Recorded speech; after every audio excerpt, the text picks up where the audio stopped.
I'm Kat. I'm Rachel. We are the Pandemonium. Oh, good morning. Good morning. We have had a productive morning today. You could say that again.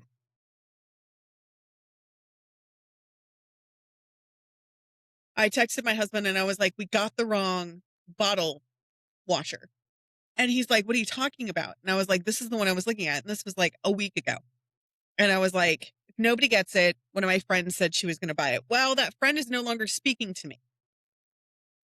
It's fine, neither here nor there. And it's just because there was a giant miscommunication on her part, because my name starts with a C and not a K. Anyways, your spouses are allowed to have friends that are females. I am very much a person in that category. Josh is friends with you. You guys share memes all the time. And videos. And he's friends with Georgie. And he's friends with a couple of other people, mainly people in his old battalion. But when I tell you, like, she's just like, no, you can't talk to him. And I was like, okay, look, like, I don't have time for this. So she was originally going to get me the bottle washer that I wanted, which is the washer, sterilizer, dryer combo thing. And you just press one button, stick a tab in, pour water in it. It's done.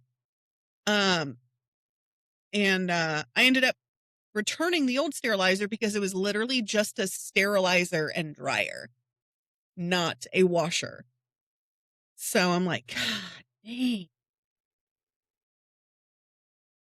They need to have better descriptions. Yes, they do. But on the good news is I can do it on Affirm, which is great. I know people are watching and be like, I want to buy you a gift. You can send me whatever you want on Amazon. I have an Amazon list in my Instagram. If you want. We would not say no to gifts, but only if you have all your bills paid first. That is a stipulation because we are the Tism Prism. We do like to buy shiny things first. We're goblins. What can we say? Except you're welcome. We like the shinies. We do. I have my hospital list packed. The list is in the other room. I normally keep it like right here so I can make sure I go through the list when I'm working. I have half of my stuff packed. Bathroom's already packed. I just don't have hairbrush and stuff. And today is day 68. No, 69. Giddy. Giggity. What else do we have? Of course, we're going to do a little dance break before we get any further in.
Was he kicking the crap out of you just now? No, my hands. Ah. I needed to crack my knuckles. I mean, it was option 1 or 2, so. I mean, he was doing that all last night. Hardcore. Hardcore. Just rearrangements of the room.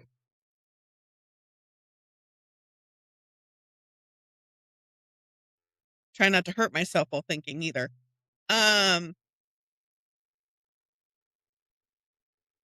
I don't even know what I was going to say. Dooba. This is just me zoning out right now because I know I have something to say, but I can't recall. The baby is stealing my brain.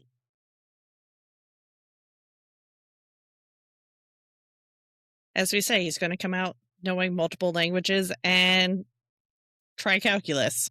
Yeah. Well, today does require a trigger warning. This is a Pandemonium Witches podcast trigger warning. The following episode contains graphic violence and gruesome depictions. Listener discretion is advised.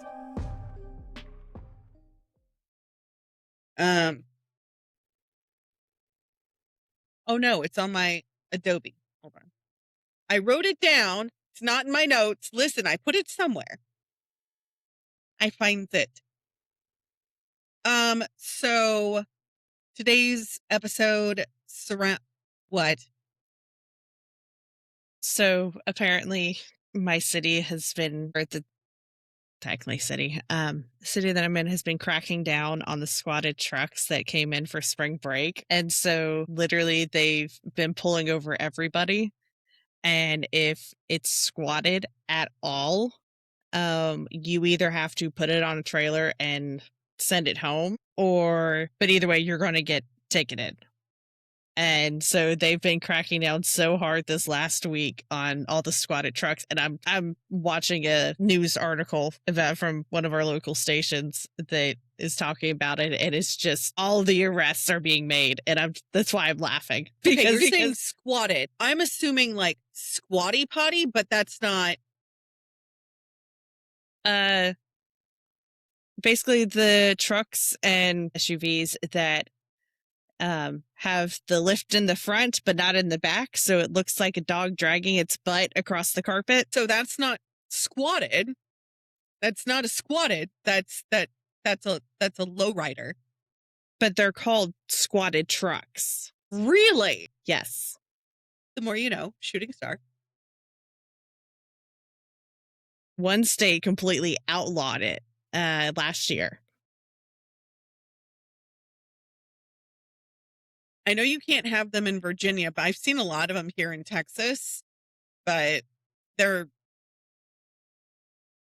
like a dog trying to express its glands on the carpet. Oh, better? Yes, much better, because the words that we want to say, we can't say. Because the anatomically correct word, we should be able to say it, but whatever. We're not a medical channel, so we can't. Correct wordings. I don't. It's fine. So, there is a trigger warning for today, as I was saying, with that levity of now I just can't get the dog scooching its butt off the carpet, except it's a tarmac and it's a truck. There is a trigger warning for today, and it's for DV or domestic violence. Cases like this highlight two realities that often don't overlap: the LGBTQIA community and domestic violence. Both thrive in silence, both escalate behind closed doors, and both become deadly without intervention. If you or someone you know is currently experiencing domestic violence, you can call the National Domestic Violence Hotline at 1-800-799-7233. You can also go to thehotline.org and chat with anybody 24/7, 365 days a year. It is confidential and free. Also, with that being said, if you or someone you love is part of the LGBTQIA plus community and you want to help and you want to be a part of that community, you can also contact several sources, which we will have in the links. But you are not alone. There are support people out there. But are you ready to dive into today's topic? Yes, but also no. That is fair.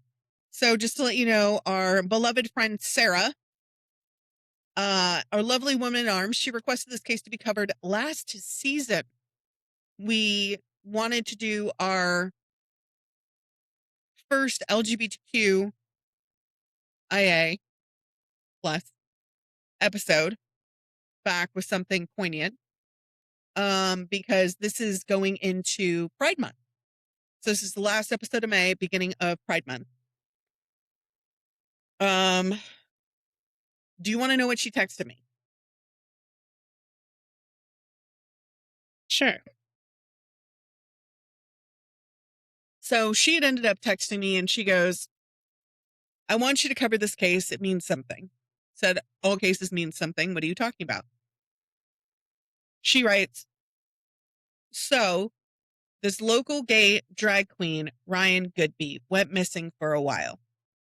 They suspected he was killed. They couldn't find his body. They arrest his ex. They found the body weeks later. The killer was going to plead guilty and just killed himself in jail. The killed man, Ryan, was my DJ's lifelong friend, and he considered him his brother.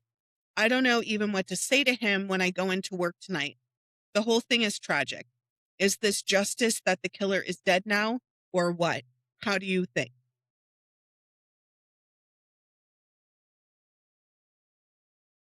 I consider it the easy way out. I agree. I completely agree. I mean, slip and slide is no laughing matter, but it's one of those things where it's like, we've all been there.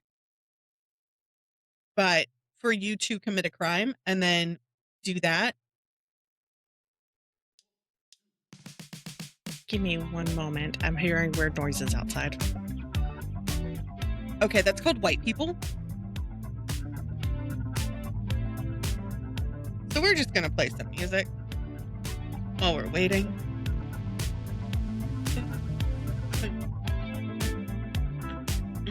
What did Rachel send me?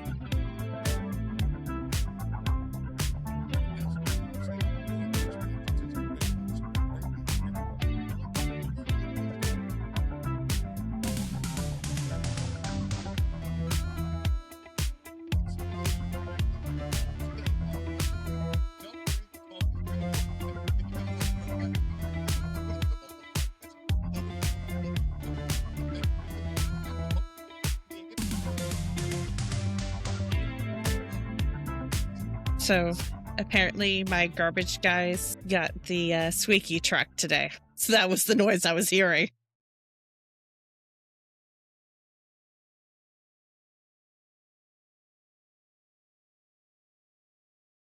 I can't hear you.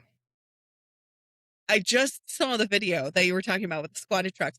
I thought you were talking about the lowrider, like the California styling truck. No. No. I was like, why would they do that? Like the whole truck is in that. And then you're like this. And I'm like, well, I guess. No. Like you look out the windshield and all you see is sky because you can't see what's in front of you. Sydney was taking a poll on her Instagram. Which do you prefer, silicone baby plates or stainless steel? Stainless steel. They're easier to clean. And then you can just put them in the shower in their high chair. So, because of Sarah, today we are going to be honoring Ryan Godbey, aka JJ. So that link that I sent you is to JJ's personal Facebook. We're going to try to honor him the best that we can. From numerous sources, I found that Ryan was he, him, and they, them, and she, her. So to honor their memory, we're going to be using non-binary pronouns. That is his Facebook profile. And I'm a sucker for drag queens because they're just amazing. I've met quite a few in my lifetime. That's how I learned how to do makeup in high school. I did reach out to a few of their friends and their mother, Jackie, back in December to see if they wanted to comment on JJ's life and how JJ influenced and loved those around him, but I didn't hear anything back, which is unfortunate, but it's okay. Sometimes people don't check their messages. Sometimes people get busy, and that's all right. If they end up hearing this episode and they want to reach back out later, we can always record another episode and we can do one specifically for them. Oh, definitely.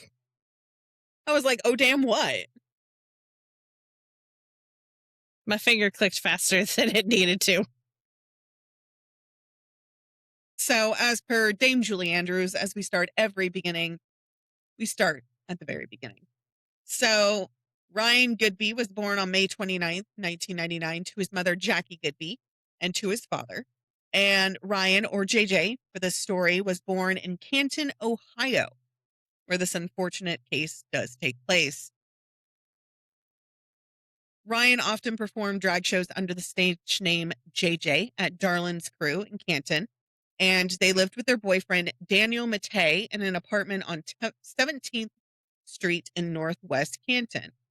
So this starts in June of last year. This should tell you how recent it was, because we're recording this in March. When this comes out, it'll be 1 year since, almost 1 year since. June 19th to June 20th was the last time that Ryan was seen.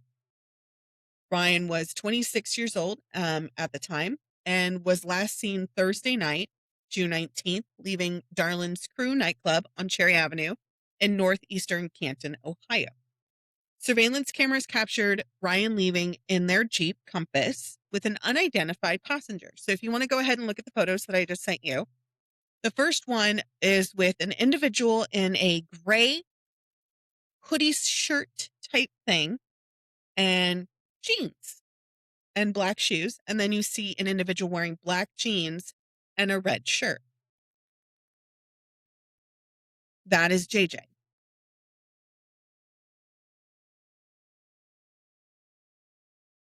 Okay. I had a missing persons photo I forgot to send. So, in security camera footage from Darlin's Crew nightclub in downtown Canton, JJ can be seen around 11 p.m. accompanied by an unidentified man wearing a gray hooded long sleeve shirt. And police are looking for any information that could help identify the man. Quote, in written statement on their Facebook page, Darlin's Crew said JJ met with the unidentified man that evening and both seemed to behave, quote unquote, normally while at the bar. At approximately midnight on June 20th, city and flock cameras, which is the police camera, recorded a bright flash coming from Ryan's Jeep. The source of the flash has not been publicly explained by investigators, and by 12:27, Ryan sent what become his final known communication, a text message to friend Jordan Smith, who I did reach out to and has not responded, stating, "Danny's mad, LOL." So the 21st, Ryan failed to appear at a scheduled queer prom where they were expected to perform, as well as other drag-related commitments as well that they had previously expressed excitement about. Family members stated that this behavior was completely out of character, that JJ always arrived on time, if not exceptionally early. By the 22nd, Ryan was officially reported missing by their family, and after their mother requested a welfare check at their apartment, which they weren't there. Officers found no sign of Ryan, but the family noted that his seizure medication, personal belongings, his cats, and drag makeup with outfits were all left behind. And their mother said that they would never do this voluntarily. You are a cat mama, yes? Oh, yeah. Like, if I was fleeing, she'd be going with me. She hates car rides. I don't care. She's going in that carrier. Yeet! Toss her right in. Pretty much. I like to do these by dates, if you guys have noticed. So the 23rd of June, an apartment manager entered JJ's third floor apartment on 17th Avenue. Do you know what they discovered? No, JJ. Blood. Police were subsequently called and they responded to the scene and documented a large amount of blood in the living room and on the walls. Carpet, everything, overturned furniture, and evidence of a completely violent struggle. Blood was also found in the stairwell near the apartment entry, which was not too far away from where their apartment is located. Later that day, an Ohio Department of Transportation crew recovered Ryan's driver's license and debit card alongside Interstate 77 near the Pro Football Hall of Fame. So the items were turned over to the police because it's a lost wallet, you know? Right.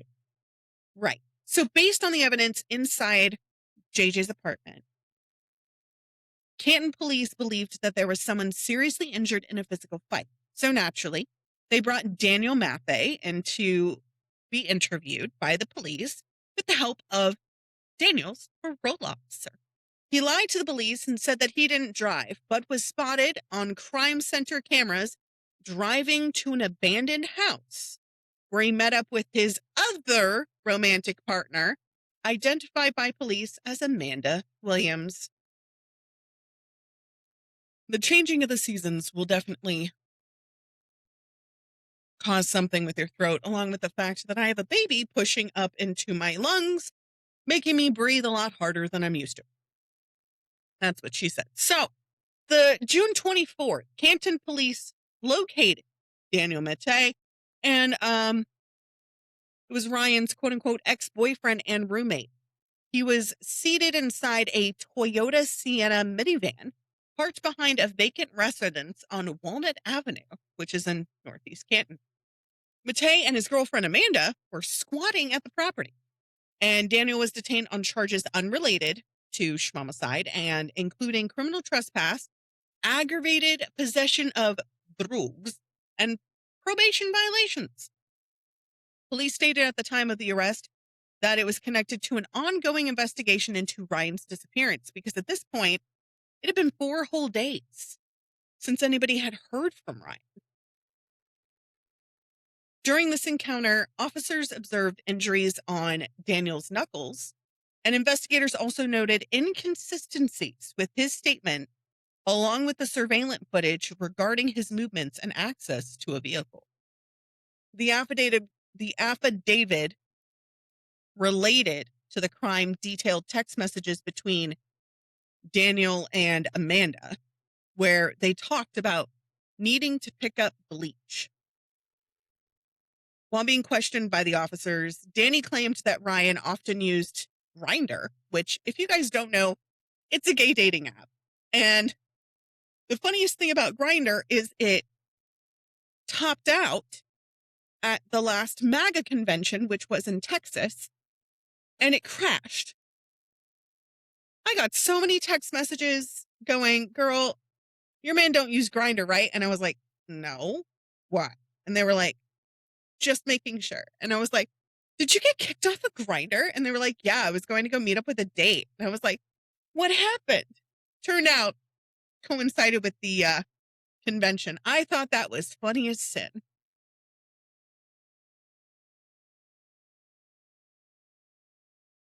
They just outed themselves. Like they do.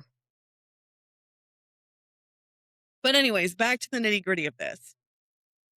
Danny was saying that Ryan was using Grindr to meet strangers who would pay them for their company, kind of like a courtesan or an escort. Danny said that he believed Ryan had gone to Cleveland the last time that they had spoke, and the last text message Danny told police that he received from Ryan said, quote, "If I'm not back in 20 minutes, something went wrong."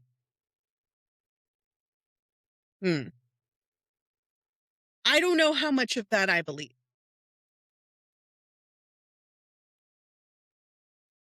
Like, we don't shame hustle here. If that's what JJ or Ryan wanted to do and they wanted to go on Grindr and meet up with people, that's fine. But I personally, you remember when I was dating long before I met up with my husband, I would never text if you don't hear from me in 20 minutes. If I don't text back in 5, something's wrong. And that's with me having your location. Because we best friends. So a criminal complaint on the murder charge, I have to redo that. A criminal complaint on the schmurder charge outlined that on or about June 20th, Danny violently abused Ryan's body and then had throat hugged them to death. By the way, when I was doing this, I was very angry. I also did this research last year. I want to say in August, early August, September. So, June 25th, family members and friends intensified their search efforts for Ryan, and they were posting between 100 to 200 missing person flyers all across Canton in regular bars and gay bars, up and down the streets, wherever they could put them. It included Ryan's apartment complex and the nightclub as well. Late June, there's no exact date on this. During the investigation into the disappearance, the police in Canton identified a dumpster located at the northwest corner of Ryan's apartment complex as a potential evidence site. Investigators reported finding what appeared to be blood on the inside of the dumpster. However, by the time officers became aware of the dumpster's evidentiary value, it had been emptied as part of the routine trash collection. Police determined the contents of the dumpster had been transported to a specific landfill, creating significant loss of potential physical evidence. So investigators later referenced evidence from landfill, indicating the authorities attempted to track or recover materials after disposal. Significant details regarding what was recovered or whether recovery efforts were successful were redacted from publicly released documents, which I did look at the police documents. It's redacted. That's interesting. Also, you have to remember at a time it was a ongoing criminal investigation. I understand why it was redacted. I get it.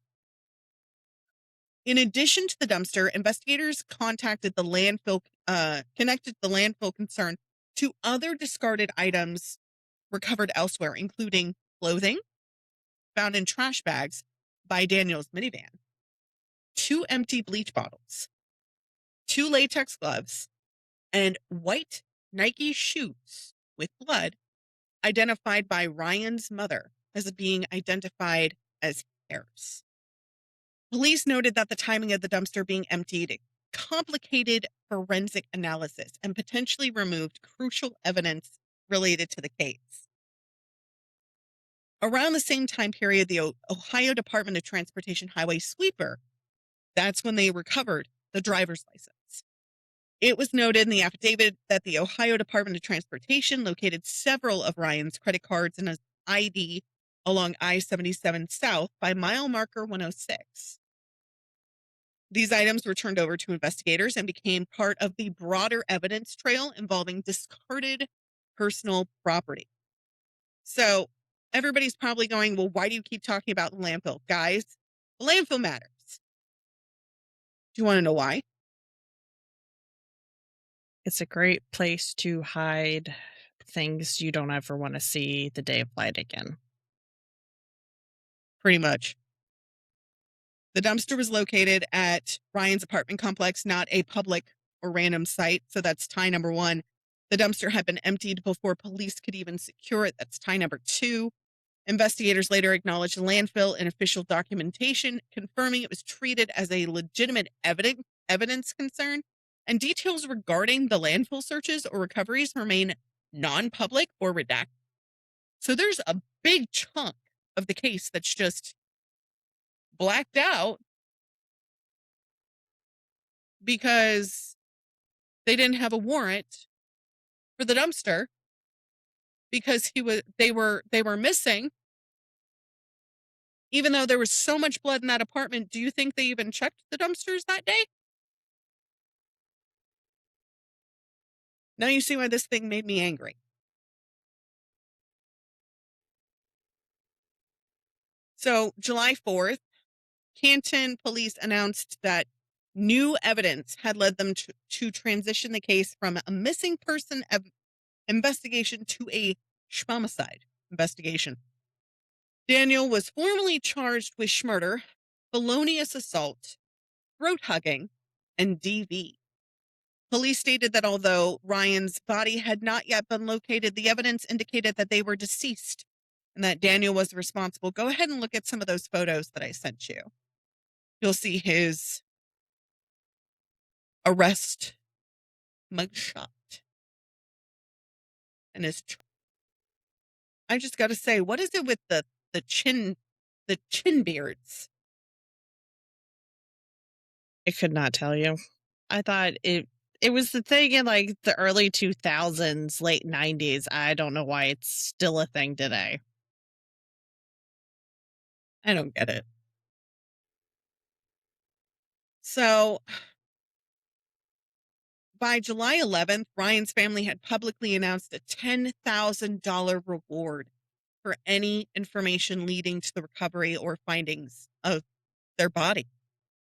Police requested information regarding the whereabouts of Daniel Matei and Amanda Williams Amanda Williams between June 19th and June 24th.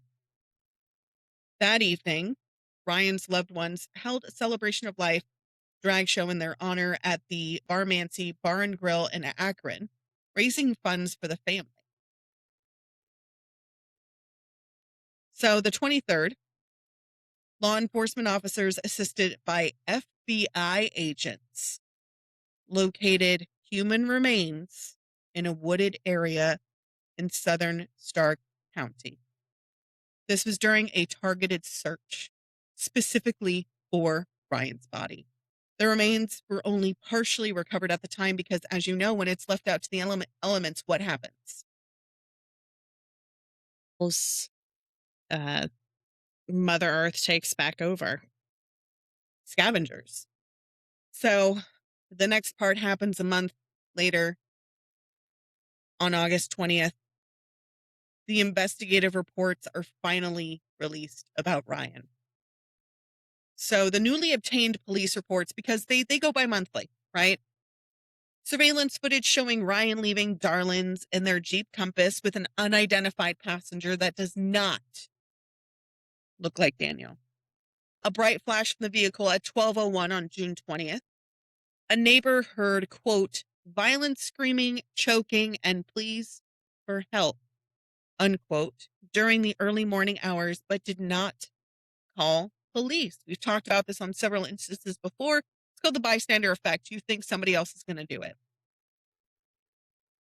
And another neighbor who was interviewed later reported hearing someone being thrown around and screaming, along with cries of help, saying, help me, he's choking me, call for help. Danny was found with injured knuckles, conflicting statements, and evidence linking him to a recently cleaned minivan where he was living in at the time. I don't know if you've ever lived in your vehicle. I have. It's never clean. Police recovered bleach bottles, latex gloves, clothing, and white Nike blood shoes covered and identified by Ryan's mother as belonging to them. Blood was also found in the dumpster at Ryan's apartment complex, which had already been emptied. And then the reward was then increased to $15,000.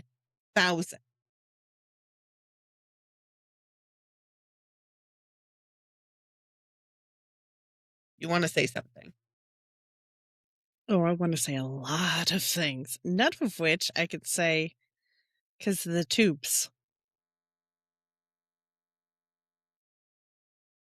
I was in the middle of researching this. Josh was home. He was playing a video game. He had the day off.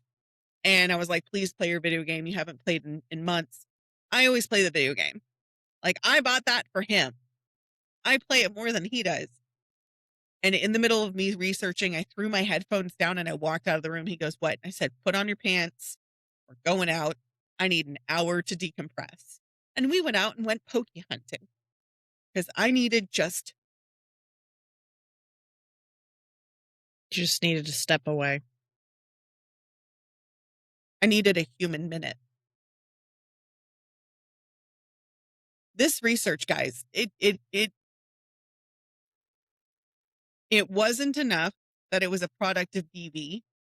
It was enough that the cops didn't take it seriously.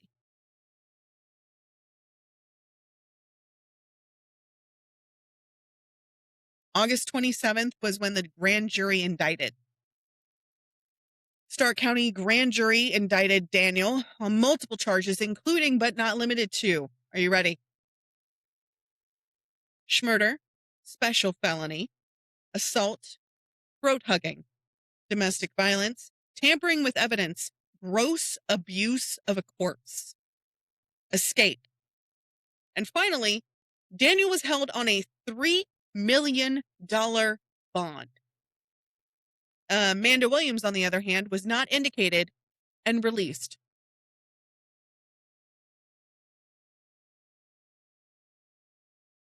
So at this point, I'm seething. I'm furious. I'm like, well, what happened next?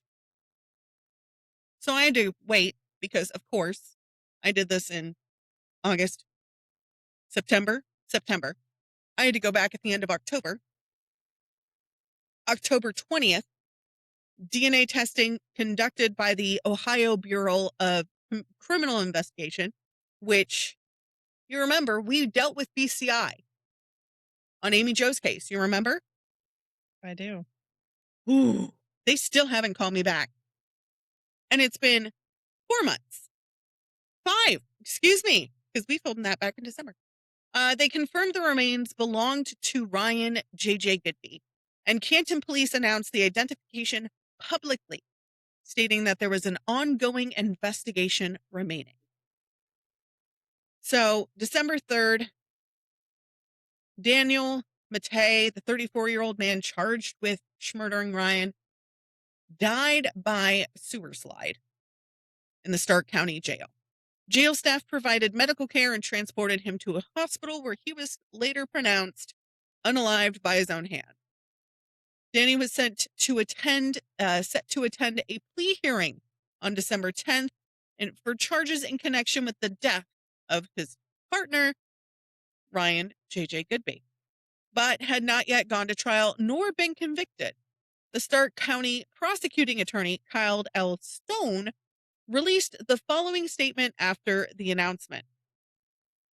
Quote, I have been made aware of the death of Daniel Matei, the man charged in the death of Ryan Godbey. While it is unfortunate that we will not be able to pursue justice as we intended, I am encouraged that Mr. Matei did provide verified locations where the remains of Ryan could be located. Excuse me. Remains, multiple places. Anger. Very anger. It is my desire that these current circumstances would assist Ryan's mother, siblings, and entire family with closure. Jackie Godbey, Ryan's mother, said the legal process ending with Matei's death means that they won't have their day in court, but believes that justice will now be in God's hands.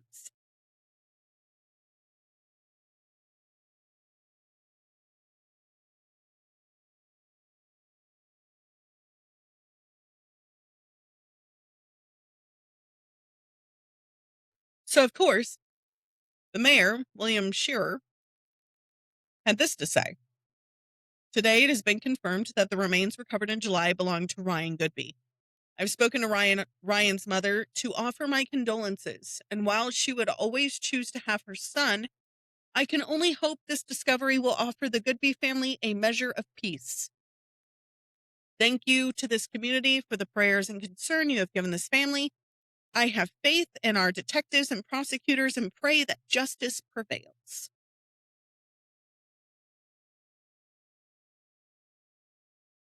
Your face is doing a lot of non-emotion.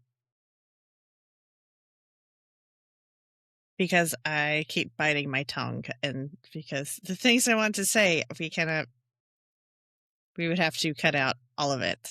So it's better for me to just sit here stone faced than let loose the inner anger.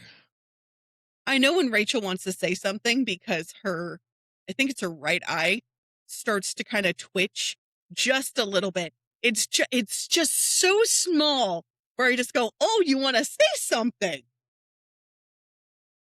And the fact I keep like messing with it too every time. Because the twitch feels weird.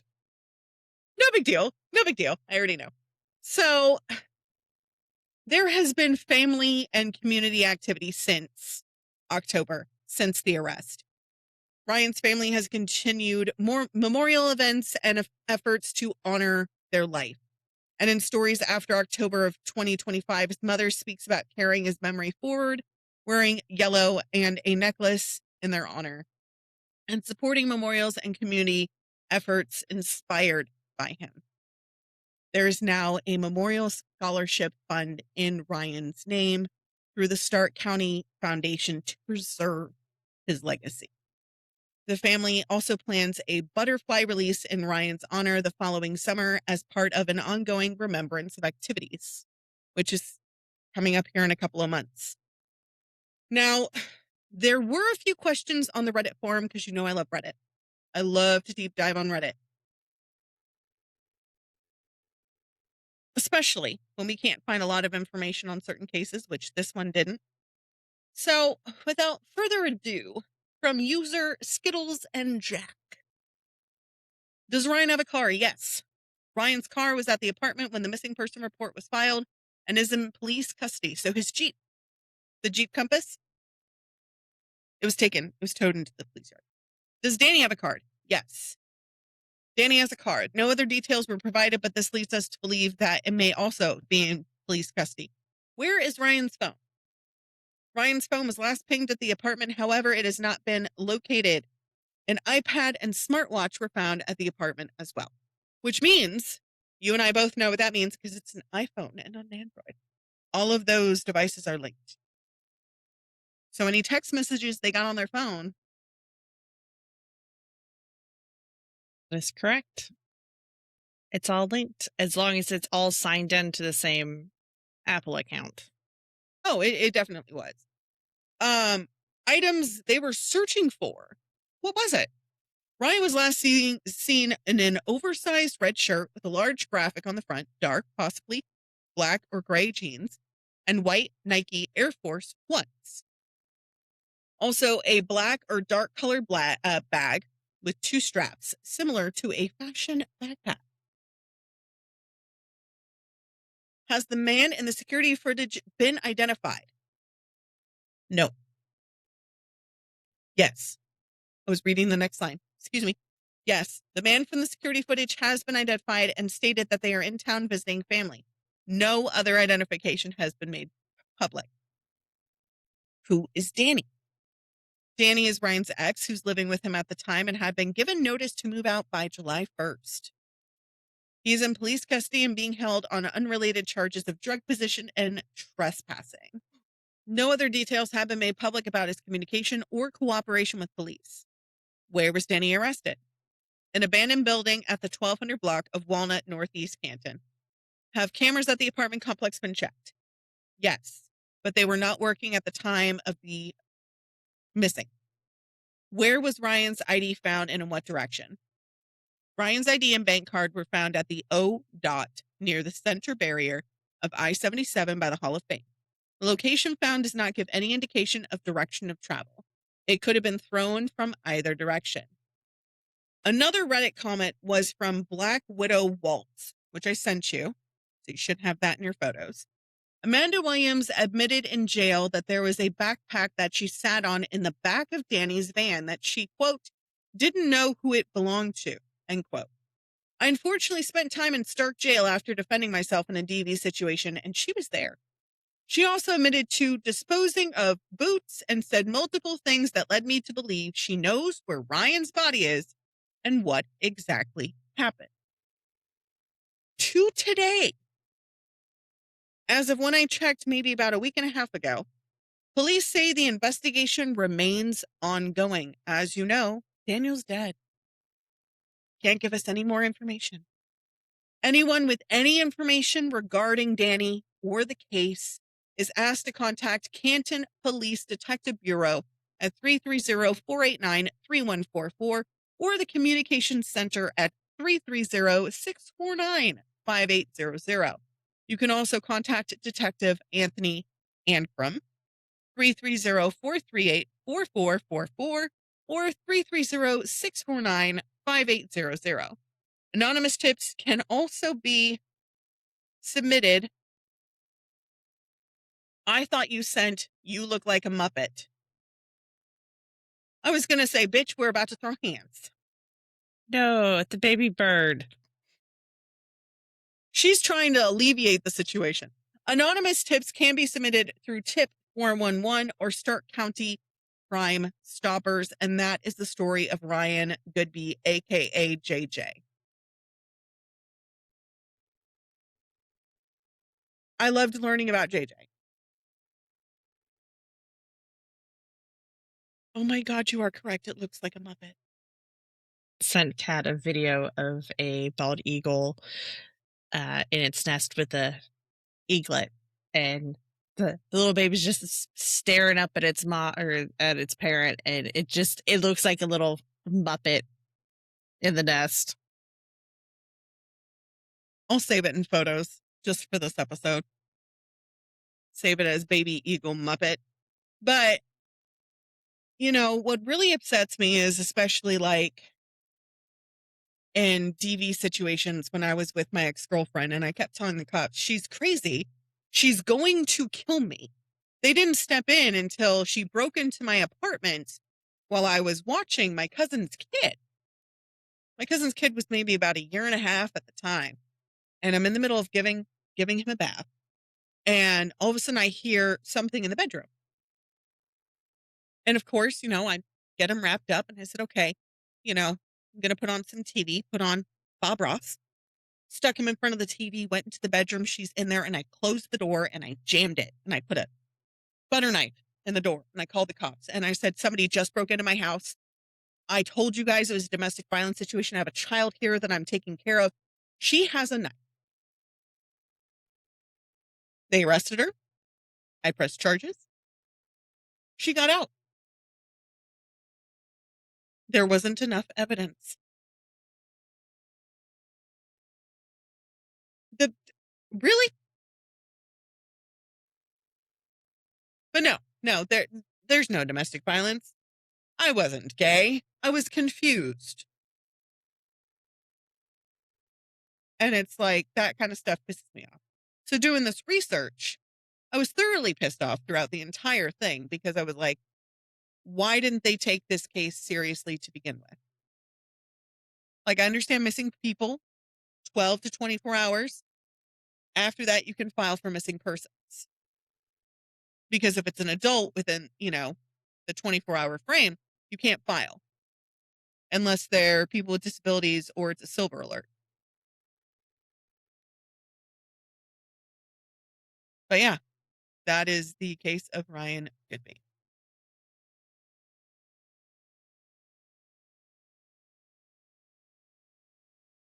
And as always, my heart breaks for their friends and family because they never truly got justice and their loved one is still gone. And I also feel bad for their animals because they left one day and just never came back. And animals don't understand that.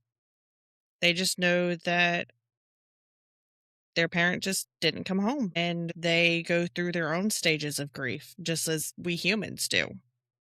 It's always a hard topic, especially if they have fur babies or babies of any kind, rather. Now I want to look at the next case and make sure that we're not doing anything that's completely detrimental to our health. Well, more so than normal. Nope. Well, this is coming out on the 22nd. Yeah, 22nd. So hold on. The next episode you're doing, and then the episode after that is something for Serotonin Saturday history based, because we still haven't gotten any gossip. And I was thinking about making a Reddit forum for our podcast because we have merch now. Very excited for that. Yes, we do. I can't wait to get it. I'm so excited. I know we have to take photos and send it to Jayla so she can post it for us. That's fine. Yeah. I'm excited. We should do it when I'm there. And 2 birds, 1 stone. We're together. Right? Yeah, no, we can definitely do that. We could probably do some photos for the website too, because right now all I have is screen stills from when I'm editing videos. So This is also true. it was either the photos from our wedding or selfies where they're just a little too close to our faces. So we'll have my husband take photos of us so we can. Or when you visited on your honeymoon. Or when I visited on honeymoon where he took photos, but instead of the camera being up here where it's supposed to be, up here, so that way it gets rid of the chin. No, it's down here where you can not only see my double chin, but you can see my muffin top. Yeah, all of mine too. Yeah, it was not. It was. They're cute photos. I had to crop them, but they're cute. But that is our episode for today. I am so glad you guys were with us today. I'm so sorry if you did not like it. Tough cookies. Better luck next time. Stay feral. Bite the hand. And see y'all next time. Okay, goodbye. Okay, bye. Well, party possums, that's today's dose of the Pandemonium. Thanks for listening and watching the ADHD chaos. Review, comment, and don't forget to subscribe. Tune in next week for more continued madness. And as always, stay feral.